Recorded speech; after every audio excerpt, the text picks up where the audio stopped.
अंगारकीचं सिद्धिविनायकाचं दर्शन घेणार आहे आणि तिथून 14 तारखेला आमची पहिली रॅली बारामतीतून आम्ही सुरू करतोय आणि एकंदरीतच येणाऱ्या विधानसभेच्या निवडणुकीच्या निमित्तानं काय साधारण निर्णय घेतले गेलेले आहेत, कुठल्या कुठल्या योजना दिलेल्या आहेत, त्या लोकांच्यापर्यंत पोहोचवणं आणि उद्याच्या काळामध्ये पुढं वाटचाल करत असताना हा विकासाचा मुद्दा घेऊन जनतेच्या समोर जाणं हा निर्णय आम्ही घेतलेला आहे आणि त्याची सुरुवात करत असताना आपण कुठल्याही चांगल्या कामाची सुरुवात कोणाचं दर्शन घेऊन, कोण पांडुरंगाचं दर्शन घेत असतं, कोण आता आम्ही मुंबईत असल्यावर सिद्धिविनायकाचं दर्शन आम्ही घेतोय।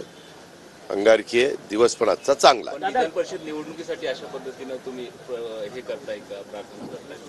अरे विधानसभेचा ह्याचा विधान परिषदेचा नाही रे, मी इतकंच समजून सांगितलं। विधान परिषद आता इतक्यादा विधान परिषदा झाल्या, विधान परिषदेच्या निमित्तानं नाही तर उद्याच्या काळामध्ये जे काही आम्ही प्रचाराची सुरुवात करणार आहे, एकंदरीत आमचा पक्ष मजबूत करण्याच्या दृष्टिकोनातून महाराष्ट्रात दौरे काढणार आहेत, त्याची सुरुवात। दादा, हॉटेल पॉलिटिक्स तुम्ही करणार आहात का? ज्या पद्धतीने प्रत्येक पक्ष आता आमदारांना सिक्युअर ठेवण्याकरता आम्हाला जे योग्य वाटेल ते आम्ही करू।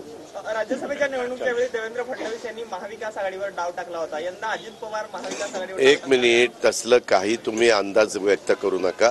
प्रत्येक पक्ष आपापले उमेदवार निवडून येण्याच्या करता प्रयत्न करत असतात, तशा प्रकारचे प्रयत्न सगळेच जण करतात। माहितीचे सगळे उमेदवार निवडून येतील, प्रयत्न चालू आहे। राज्यपालांना भेटायला जाणार आहेत महाविकास आघाडी त्यांनी कुणाला भेटावा त्यांचा अधिकार आहे। सभापतीच्या निवडीच्या संदर्भामध्ये हा सरकारच्या संदर्भातला प्रश्न आहे। सरकार त्याच्याबद्दल महायुतीचे सगळे एकत्र बसून त्याबद्दलचा निर्णय घेतील।